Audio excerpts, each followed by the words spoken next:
Hey everyone, welcome back to a exciting question mark deck profile by Attack on Productions. It's Fluff here. Got another deck profile for you. Before we get into it, make sure to like, subscribe, all that fun YouTube stuffs. As you can see, we've got Syn Shenron Control. Bancroft was slowly getting a dog biscuit out of a box, trying not to make noise. It just made me laugh. So, Control Syn Shenron. I guess really there's two primary versions. There's the aggro Syn Shenron, Control Syn Shenron. This is my control variant. The deck has done relatively well throughout the competitive scene. I've tried to tweak it. I will kind of give my idea on numbers as we go through it, but I will show you what I ran this last weekend at locals and what I plan on changing moving forward. So we've got, starting off, the leader. Leader is fantastic. At the end of the turn, you get to restand one of your shadow dragons. When it attacks, you get to look at the top 5 and add any shadow dragon among them to your hand. When your life is at 3 or less, or you control a unison with a specified a yellow unison with a specified cost of 4, aka Mecha Kabora, you get to draw 2 cards, restand 1 energy, and flip it over, which is incredibly nice. On the back side, we get an attack on the draw. At the end of the turn, we get to restand all of our shadow dragons, which is amazing, which makes it hard for your opponent to swing to clear them out. And then for 6 energy, we can activate main, play as many shadow dragons from our drop area as possible, with different names up to 7. I think I said that weird, but basically 6 energy, pick 7 up to 7 shadow dragons with different names, play them. For 6 energy is really strong. Fantastic leader. Leader puts in a ton of work. Although you don't awaken for a long time, and your opponent can try to slow play you, slow roll you to keep you from awakening. We don't really care about that. Leader's just good. Kind of starting off, staple for Shadow Dragons in my eyes is 4 of the negative energy 1-star balls. These start our Syn Shenron chain. Play them for 1. They're not affected by your opponent's card skills, and they can't attack. You can use them as combo fodder. And then for 1 energy, on activate main, you get to place this card in the drop area, search your deck or your hand for a 4-drop Syn Shenron and play it on top of this. The 4-drop Syn Shenron, honestly, puts in a lot of work. It puts your opponent in a position where if they've swung with their leader and you can bring Syn Shenron out, you choose your opponent's leader card. It gets to restand during their next standby phase, but they don't get to attack with it. And likewise, you can also choose one of their battle cards, but most of the time you're going to choose the leader because your opponent will typically get advantage by swinging with their leader or swinging with their leader then comboing out. So this, if you can time it, bait your opponent into attacking or tapping their leader and then playing consecutive Syn Shenrons, you can really slow their resource management down. So he's really good. If he's removed from the battle the battle area by a skill, you get to draw 1 card and then play the negative energy 1-star ball from your drop area, which is really nice recovery. Kind of the top end chain of that is going to be Syn Shenron, Destruction Incarnate. Blocker, Revenge, kind of a weird card in the sense that there's a lot of weird ruling misconceptions surrounding this card. But basically, anytime your opponent plays a battle card, you get to choose that card and negate its skills for the turn. But your opponent will resolve any on-play autos that occur. So, it doesn't really matter whose turn it is. It doesn't matter what's going on. I know there was a lot of, auto resolution questions in regards to this card. Just basically keep in mind all on-play autos still resolve when he comes in, but he's really good when stopping, red Broly swap or anything that wants to play up or swing double strike, dual attack, triple attack, or alliance-based cards that want to rest their other cards on the field to get effects. So he's really fantastic, and he ends up becoming a gun target for your opponent, where they will just waste resources trying to get rid of him. If he is KO'd or removed by a skill, by one of your opponent's skill that is, you get to draw 2 cards and then play a negative energy 1-star ball from the drop area, which is really nice because it resets your chain. So that to me is the core of the control engine. So the 12 Syn Shenron cards. So obviously those. Then I guess the next superstar of the deck is Surprise Attack Nature on Shenron. This guy's a 3-drop double strike. He has an EX evolve, doesn't matter. We don't play the earlier forms, we just play these guys. Leader card is yellow. When your opponent plays a battle card or unison card, you can choose that card and switch to rest mode. It's one of the, and then if you do, it negates it for the turn, but it's one of the 2 specific ways that we have to disrupt a unison coming into play. There's not many cards in the game that does that. This dude does. We're basically going to be free playing this off of one of our other Shadow Dragons, or we're going to be warping this card from our drop area to copy its abilities for a turn. So I really want to bump this guy up to 3. So right now I've got it at 2, but after this weekend, I just want to see it at 3. It's way too valuable to just be at 2. So definitely going to 3 on this guy. I know a lot of are playing it at 2, but I really, for my personal playstyle, want to see this guy at 3. Then on to what might be one of the most important dragons in the deck. We've got Syn Shenron, the Animancer. Barrier blocker, 20,000, 4-drop. We're rarely going to actually play her, but her most important skill for us generally is going to be the activate main, burst 1, discard her, and then you get to search the top 5 cards of your deck and add a Shadow Dragon with an energy cost of 8 or less among them, and you can only have to activate her once per turn. So she's basically a resource cycler. She's going to find needed pieces that we need to move forward, or she'll find recovery pieces. But then also, if you happen to have her, when she attacks, she'll choose 1 battle card on the field, rest mode it. If it has an energy cost of 2 or less, you can then KO it. So really good against small blockers, really good against like Dark Power, Black Mass Saiyan, if your opponent happens to put that out there. So 4 of these, I think it's really important in the deck. The burst is incredibly relevant in this deck, and you'll see why in just a moment. So 4 of those, no exceptions. I don't think you can play it lower. It's just that good. Then I do play 3 of the Nova Shenron Flame Shot Unleashed. This guy is absolutely fantastic. I was not on this card at all when I first saw it. I was like, it's useless. What's the point? There aren't many targets for its effects, but there are a ton of targets for the effects. Or rather, the targets that it can grab are super important. So first off, if you control a yellow Shadow Dragon, reduces energy cost by 4. Or by 3, so he becomes a 1-drop yellow. And then you can activate main burst 2, switch him to rest mode, choose 1 of your Shadow Dragons with energy cost between 2 and 4 and battle power less than 19,000, and play it to your side of the field with its skills negated for the turn.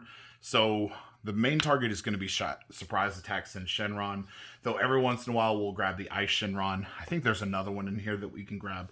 But basically, you can grab, and you can do this turn after turn too. So you don't have to grab, it's not just a one and done. And I've seen a lot of people, they'll use him to grab like surprise attack Naturon Shenron or Ice Shenron, and then they will use his, because he's in rest mode and they can't swing with him, they will pop him to play the 8-drop Omega. But what I'll do is I'll rest him to bring out the ice. I'll play the ice, swing with the ice, and then pop the ice off the field to get the Omega out. So you want to keep this guy. He is unique, so you don't want him to go anywhere, but you can't play multiple copies, which is the only reason that I play him at 3. If he weren't unique, he would definitively be a 4 of, no questions asked. I think in more aggressive builds, you could easily play him at 4 just to spit out your double strikes a little bit faster, but he is a 15,000 himself. So later when you don't have targets, or it's not as important that you play out targets, he's just a 15,000 swinger, or you can use him for successor plays or other types of plays. He's a super, super card. Like this card, I think, makes Shadow Dragons go right now. This and Oceanus are the 2 playmakers. Then we play Haze Shenron, Venomous Mist. This is the 4-drop from set 10. It is a double strike, 20,000. If you combo or attack with it, you can discard another Shadow Dragon to choose one of your opponent's rest modes with an energy cost greater than their current energy.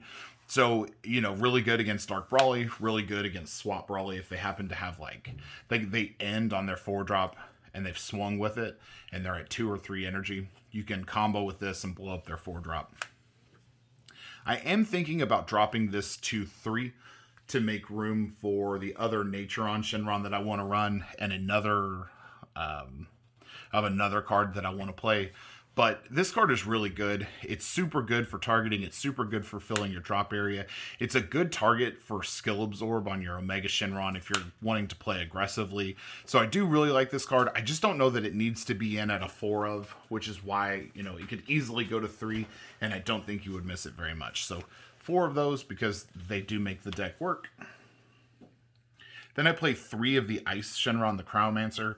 This is one of our turn 1 cards that we want to see, because for 1 yellow energy, you can discard the Ice Shenron to play a 1-star Shadow Dragon from your deck, or a 1-drop Shadow Dragon from the deck, which basically sets you up to play Nova the next turn and then tap it to play the ice from the drop area. So it's an automatic play setup for things that are happening later. I wouldn't play this at 4 because they do get dead. They do have a counterplay that affects unisons. So the counterplay, if your leader card is mono yellow, play this card, and the card being played is played in rest mode. So if your opponent is playing a unison, you counter attack with this, cost you 2 energy, play it, and then your opponent's unison goes to rest mode. They don't get that swing. Or if they're trying to play a big body card, you can play this. But what I usually end up doing is charging one of these guys, and then I keep 1 in my hand, and then I have the 1 in the drop area to mess with later. So 3 is plenty. Don't need it at 4. Playing it at 2 makes it so that you probably don't open the 1 drops as frequently. So 3 seems to be the right number in my testing. The other kind of weenie in the deck is the Oceanus Shenron Swift Spirals. This is another card that could definitely get dropped down. It has an inherent dual attack 9000, which is really nice if your opponent's got a low hanging unison that you just want to get rid of, and you're able to play this guy out and just swing into him. But more importantly, or even against the yellow Frieza leader, though, you know, because this... Launch, you know, but she'll just combo out of it and probably kill it when she flips over. But Oceanus, mainly we're going to use him for combo. When you combo with him, it's burst 1, and then you get to restand a Shadow Dragon. So we're going to use this with the 9-drop Syn Shenron to defend him and restand him. Or we'll use him with one of the other cards that might have blocker on it. You'll see what I mean in a second. Don't need this at 3. It's comfortable at 3. Playing it at 2 is really good. Giving another card dual attack later in the game is probably not a bad idea either. This card didn't come up a ton Saturday when I played. I did play a lot of black decks on Saturday, so it didn't come up a ton. I didn't feel the need to use this card all that often. I really do feel like it could go to 2. So really, player's choice, you could play 2 of this Oceanus or 3 of the Haste Shenron for the corrections that I'm suggesting throughout this. So 2 or 3 is probably the right number. 1 is pointless. 4 is definitively overkill. 3, it felt like a good charge target, really. So nothing exciting, but is interesting with the blockers that we play. Another game changer for Shenron, or Shadow Dragons rather, was Omega Shenron Ally Absorbed. So is a unique 30,000 8-drop. 8-drops are really hard to hit in this game. So he doesn't have barrier, and your opponent can absolutely get rid of it. But most counterplays do not affect 8-drops. So for 1 energy, you can choose 1 Shadow Dragon with an energy cost of 4 or less in your battle area, place it in the drop area, and then play this card. So you're playing an 8-drop for 1 energy. Then he has the Activate main. Once per turn, you get to choose one of your Shadow Dragons with an energy cost between 2 and 4 in your drop area, warp it. Then you get to take up to 1 card from your life to your hand, and this card gains the skills of the card that you warped. So, for example, one of the best warp targets that I've noticed is on the 4-drop Oceanus, because it then gives him barrier blocker. So you have a barrier blocker for the turn, but also when he swings, you get to rest mode an opponent's card, and if it's 2 or less, you then get to KO it. And he's on a 30,000 body with barrier, so he's pretty much going to stick around, and he's going to be able to absorb a critical attack or a double strike attack, anything that might give you trouble. So I love warping her to play him because there's almost no other way to get her back out of the drop area. So once she's there, she's a great target for him. So 3 of these, they do have unique. If it didn't have unique, again, we'd probably play this at a 4. I see it regularly enough with all the search. I don't feel the need to play it at 4. There's never been a game that I haven't seen it by turn 2. So 3 of these guys because it's right. Then I do play 2 of the Omega Shenron, the Ultimate Dragon. I again wish this was at 3. A lot of people would probably disagree with that assessment, but the problem is that if you open an Omega Shenron with a hand of cards that are just fuel, you're going to end up charging an Omega. And then it makes the other one basically a secret rare for you that you really stand a chance of warping, or not warping, but bursting off of all of your other skills. So there are plenty of opportunities to find it on your search top 5, but really the big thing is going to be using this to close out games a turn sooner than you otherwise would. So you want to be able to see it. You don't want to charge it if you don't have to, but I really want this card at 3, so it is safe to charge 1, and then your likelihood of finding it instead of bursting it is much higher. So again, 1 energy, warp 7 cards out of your drop, 7 Shadow Dragons, then you've got a triple strike, 30,000, not bad. Secret rares, Fu Shrouded in Mystery, not going to explain it, super good. Xenocell, you can make Xenocell super easy. If you have a Omega Shenron infield and you have the looking for him Nova Dragon on field, that's instantly Xenocell right there. So for 2 energy, you can have enough Xenocell targets. Or if you have the 9-drop Syn Shenron and you use Xenocell, or you use Nova to play out your... I don't know where it went. It disappeared. To play out your Naturon, 9 and 3. Again, make 12. So, or if you have 4 4-drops. So if you have a Surprise Attack, a Haze, and a Syn Shenron, those make Cell. This deck makes Cell incredibly easy. Or if you have the Omega Dragon, this, and then a 1-star, that's 12. So you can basically just successor those off. And you're basically playing these for little to no energy to put Cell out.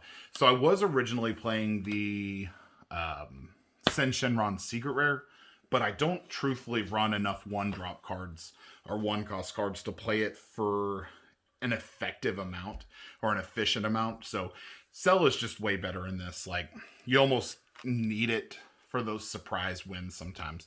So those are the secret rares that we play. Then I do run 2 Poutines because we do rest a few things. Not going to go over the card. I think I've spoken enough about this card. I absolutely love how stunning this card is. For taps, we have 4 of these Amos super combos. I was running draw super combos, but all Saturday, I didn't draw one single super combo, and most of the time, unless I was pushing hard, I had between 9 and 10 cards in hand. So the deck does not need more draws. I mean, you have draws if Syn Shenron is removed, you find a card on your leader, Oceanus replaces herself, both Omega Shenrons draw a card when they're played. There's just no reason to run draw super combos in this. The deck moves enough. So there's those.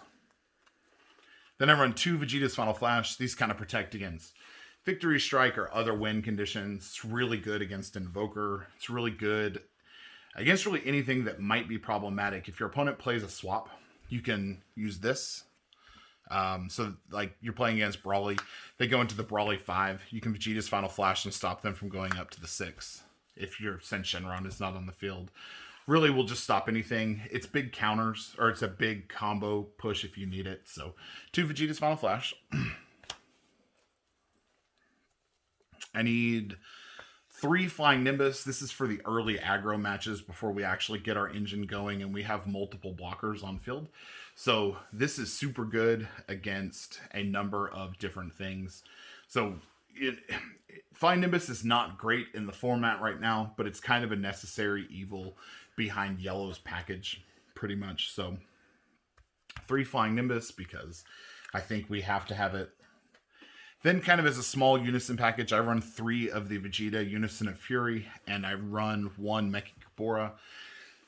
I don't like using the Unison Awakening condition with this leader because turn 4 is really late, and you don't want to be awakening on turn 4, or if you are awakening on turn 4, you don't want to spend turn 4 playing Mechikabura.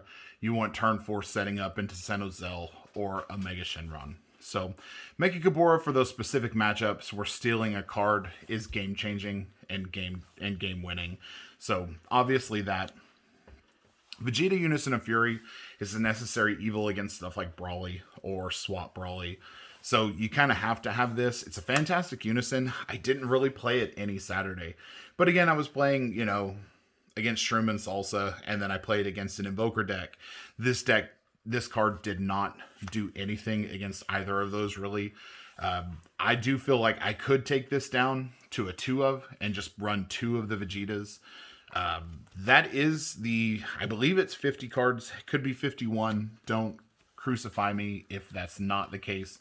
But my general thoughts here were take 1 Vegeta out, and then you could either take out 1... Let me see. Gotta find it here. Take out 1 Oceanus or 1 Haze Shenron, and you're basically going to add in 2 of... I'm waiting for these cards to come in, otherwise they would have been part of the profile. But you're going to add in 1 Omega Shenron, and you're going to add in 1 Surprise Attack Naturon Shenron. So you're going 3 on these cards, and you're dropping these depending on your preference. So you could either drop the Vegeta. You could just drop any of these 3 cards down by 1 from my list, and then you'll see these cards more often. And I think seeing these cards more often in most matchups is more relevant than seeing these. Honestly, you could easily drop the Oceanus and Haze and leave the Vegeta at 4. Or leave the Vegeta at 3. I think the Vegeta is better in the Dark Brawly matchup and Red Brawly matchup. But probably a little worse in some other matchups. So just whichever, you find yourself in need of, you can do. This is my Syn Shenron deck. If you guys want to see us do anything else. If you want to see the aggro version of this deck, I'll be happy to put it together as well. I love this archetype. It's a ton of fun. It's really consistent. It's come a long way since set 10. Set 10, the deck was really linear, and now it has a lot of branching play styles and options. Bancroft, last words? Final Flash will negate new Victory Strike, but not OG Victory Strike. Nothing negates OG Victory Just Strike. wanted to clarify that. But who plays OG Victory Strike? Have you seen Eggman's video? You mean that inconsistent deck that isn't going to top anything? Read your cards, know your plays. That shit's inconsistent. Fluff out.